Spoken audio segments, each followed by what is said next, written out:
안녕하세요. 혹시 혈당 수치나 당뇨병 때문에 걱정 많으신가요?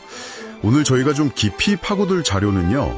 비타민C가 당뇨 혈당 관리에 미치는 놀라운 효과에 대한 거예요.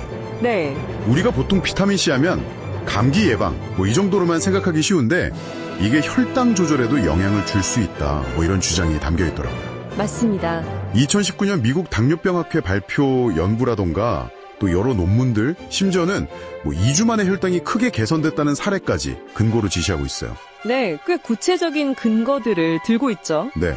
그래서 이 자료를 바탕으로 비타민C가 정확히 어떻게 혈당에 작용하는 건지 또 어떻게 먹어야 하는지 주의할 점은 없는지 핵심만 한번 짚어보겠습니다. 좋습니다. 이 자료는 비타민C가 가진 그 여러 가지 특성들 있잖아요. 그러니까 강력한 항산화 능력이라든지 인슐린 반응 개선, 또 혈관 기능 지원, 그리고 만성염증 감소 효과 이런 것들을 통해서 혈당 관리에 도움을 줄 수 있다. 이런 가능성을 제시하고 있습니다. 아, 그냥 좋다 이게 아니라 구체적인 원리가 있다는 거군요. 네, 그렇죠. 단순히 좋다 이걸 넘어서서 그 작용 원리하고 또 실제 적용할 때 뭘 고려해야 하는지 이런 점들을 중심으로 살펴보면 좋을 것 같습니다. 흥미롭네요. 그럼 비타민C가 혈당에 영향을 미치는 그 구체적인 방식 그것부터 좀 알아볼까요? 자료 보니까 한 가지가 아니던데요. 그렇습니다. 자료에서 강조하는 주요 기전이 크게 4가지 정도 돼요. 첫째는 비타민C가 그 강력한 항산화제잖아요. 네. 그래서 세포를 손상시키는 그 활성산소로부터 인슐린을 만드는 췌장 베타세포를 보호할 수 있다. 이런 얘기고요. 아, 췌장세포를 보호한다. 이렇게 만든다. 네. 셋째는 그 혈관 내벽 있잖아요. 내피세포 기능. 이걸 향상시켜서 혈액순환을 좀 더 원활하게 하고 이를 통해서 혈액 속 포도당이 필요한 세포 안으로 더 잘 들어가게 돕는다. 이런 설명입니다. 아하. 혈관 건강이랑도 연결되는군요. 네, 그렇습니다. 마지막으로는 몸 전체의 그 만성적인 염증 수치를 좀 낮춰서 결과적으로 인슐린 저항성을 개선하는 데 기여할 수 있다. 이렇게 보고 있습니다. 아, 그러니까 항산화, 인슐린 작용 지원, 혈액순환 개선, 염증 감소 정말 다각도네요. 네, 여러 방면으로 작용할 가능성을 제시하는 거죠. 그럼 이 자료에서는 혈당 관리를 위해서 비타민C를 얼마나 또 어떻게 먹으라고 권장하나요? 구체적인 방법이 있겠죠? 네, 혈당 관리를 목적으로 할 때 자료에서는 하루에 최소 3,000mg에서 4,000mg 정도 섭취를 제한해요. 3,000에서 4,000이요? 꽤 많은 양인데요. 네, 그렇죠. 일반적인 권장량보다는 훨씬 많죠. 근데 여기서 핵심은 이걸 한 번에 다 먹는 게 아니라는 거예요. 예를 들면 1,000mg씩 하루 서너 번? 아니면 더 잘게 쪼개서 식사할 때 같이 먹는 게 흡수율도 높이고 위장 부담도 줄이고 또 효과를 유지하는 데 더 유리하다 이렇게 강조하더라고요. 아, 나눠서 먹는 게 중요하군요. 네. 그리고 형태는 가루 형태가 비교적 첨가물도 적고 흡수가 빠를 수 있다. 이렇게 언급하면서 미지근한 물에 녹여 마시거나 아니면 입에 바로 넣고 물이랑 같이 삼키는 방법을 추천하고 있습니다.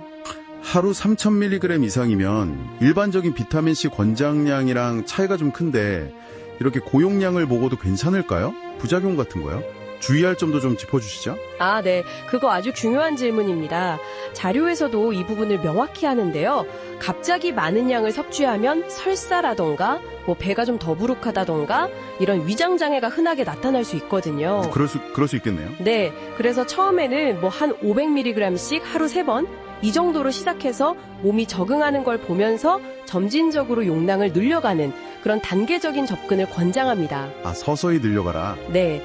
또 한 가지 주의할 점은 비타민C가 몸속에서 대사되면서 옥살산이라는 물질을 만들어요. 근데 이게 신장 결석의 원인이 될 수도 있다는 우려가 좀 있습니다. 신장 결석이요? 네.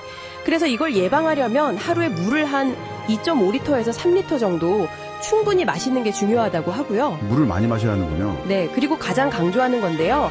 이미 혈당 강화제나 인슐린을 쓰고 계신 분들 또는 철분제를 드시는 분들 이건 최소 2시간 간격을 둬야 한다고 해요. 아니면 와파린 같은 혈액 희석제 드시는 분들은요.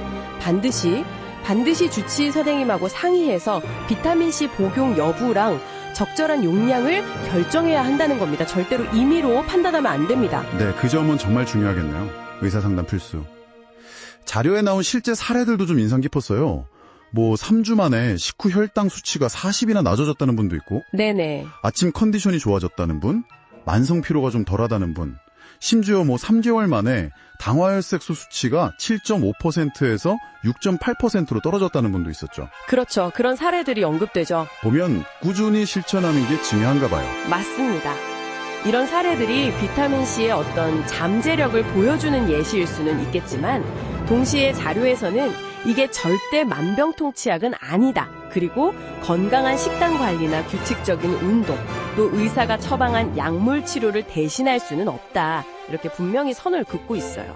대체하는 건 아니다. 네, 비타민C는 어디까지나 혈당 관리를 위한 보조적인 역할로 고려될 수 있다는 거죠. 그리고 꾸준히 실천하더라도 반드시 의료 전문가와 긴밀하게 소통하면서 진행하는 게 핵심이라고 강조합니다. 네, 오늘 살펴본 자료를 좀 요약해보면요.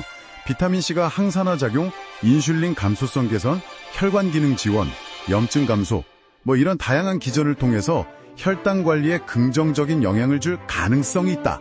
이 정도로 정리할 수 있겠네요. 네, 가능성이죠. 그리고 하루 3,000에서 4,000mg 정도를 여러 번 나눠서 식사와 함께 섭취하는 방법이 제시되었고요.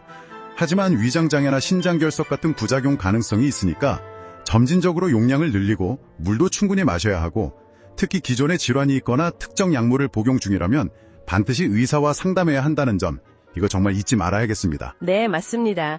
꾸준함 그리고 전문가와의 상담, 이 두 가지가 핵심입니다.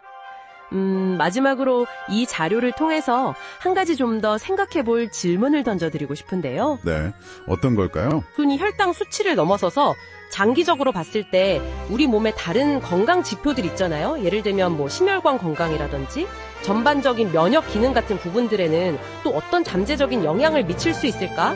이런 부분은 각자의 건강 상태에 맞춰서 더 탐구해 볼 만한 흥미로운 지점이 되지 않을까 싶습니다.